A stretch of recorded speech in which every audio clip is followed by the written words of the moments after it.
Algúns achalegos arqueolóxicos atopados en castros costeiros como o de Toralla, que temos aquí ao lado, nos indican a existencia de contactos habituais entre o mundo castrexo e o mundo mediterráneo moito antes da conquista romana. Elementos como os betilos ou determinadas pezas cerámicas con orixe no Mediterráneo oriental indican que navegantes de orixe púnico chegaron a estas costas e mantiveron anualmente relacións comerciais cos habitantes dos castros. As fontes clásicas fan referencia a estes contactos e fan referencia a unhas terras situadas no occidente do mundo coñecido onde habería abundancia de minerais, riqueza de metais. Esas fontes falan das oestrimias e falan das casitérides. Hoxe en día pensamos que fan referencia a todos aqueles territorios situados na marxe occidental, no Océano Atlántico, onde se atopan minerais como a casiterita, o óxido de estano, que foi unha materia prima fundamental para a obtención do bronce, por medio da aleación de cobre co estano. Os romanos coñecían estas fontes, e os romanos coñecerían varios séculos despois acerca da riqueza mineral destes territorios, e posiblemente de aí o interés de Roma por completar a conquista da Península Ibérica e incorporar este marxe noroccidental, o noroeste, o mundo galaico ao seu imperio, ao seu territorio. Os primeiros contactos das nosas terras do noroeste co mundo romano temos que remontarnos ao ano 137 a.C.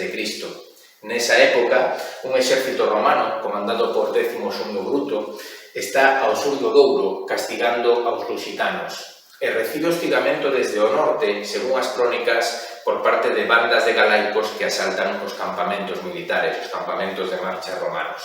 Décimo II Bruto decide facer unha expedición de castigo, unha persecución deses galaicos que lle molestan nas súas combates cos lusitanos e, por primeira vez, entra no territorio galaico. Tamén temos noticia cara aos 60 a.C. de que Xulio César fai unha expedición, unha especie de recoñecemento na zona norte de Galicia, en Brigantium.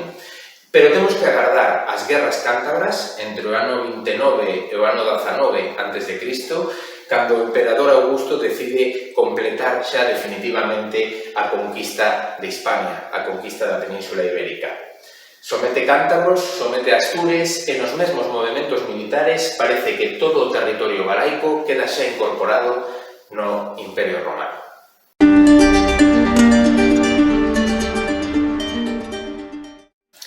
Unha vez completada a toma e a conquista do noroeste peninsular, Roma o que fai é comezar a poñer en explotación todos os recursos que atopa nos territorios conquistados, nos novos territorios incorporados no seu imperio. E resulta moi interesante ver os cambios que se producen no tocante á ocupación do territorio. Que preferencias vai ter Roma con respecto ao antigo, anterior poboamento dos castros ou do mundo tradicional galaico da Idade do Ferro.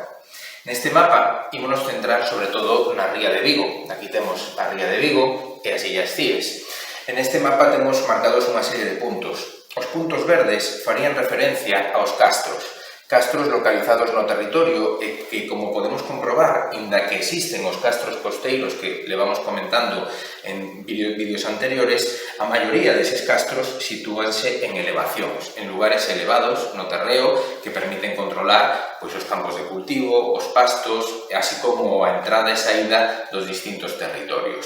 Sen embargo, con respecto á ocupación romana, que aquí temos sinalada con puntos vermellos, vemos como parece haber unha clara preferencia cara á marxe litoral, unha clara preferencia a situar os seus asentamentos pegados ao mar. Isto explícase fundamentalmente por unha razón, que é a comunicación, as vías de comunicación. A Galicia tradicionalmente sempre foi máis fácil chegar e sair por mar que por terra. Temos unha orografía interior moi complicada, con moitos vales, con unha pedra complicada de traballar, de tal xeito que naqueles lugares onde é posible a saída ao mar, vemos como Roma prefire establecerse neses puntos en contacto directo co mar, no litoral.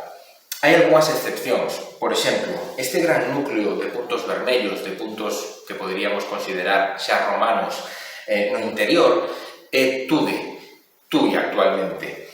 Por que é un punto estratégico? Por dous motivos. Controla o río Miño, controla o acceso ao interior de Galicia polo río Miño, pero tamén está situado na marxe sur, na marxe máis meridional da chamada Depresión Meridiana Galaica, Depresión Meridiana Galega, un paso natural que conecta no eixo sur-norte, norte-sur, todo o territorio de Galicia e o norte de Portugal. Por lo tanto, Tude sería un punto estratégico para o control dese gran paso por onde Roma tirará unha das vías principais de comunicación neste territorio e tamén do río Miño.